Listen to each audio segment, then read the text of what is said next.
Want to start using Uber Eats for food and grocery delivery, but not sure how? I'm Jessica, and in this video, I'll show you how to download and install Uber Eats.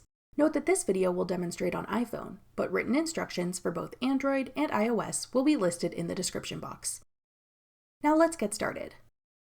To download Uber Eats, first open the App Store. Go to the Search tab. Then type in Uber Eats at the top. Tap Uber Eats when it appears in the search results. Then tap Get. If prompted, use Touch ID, Face ID, or enter your password to confirm that you want to download the app.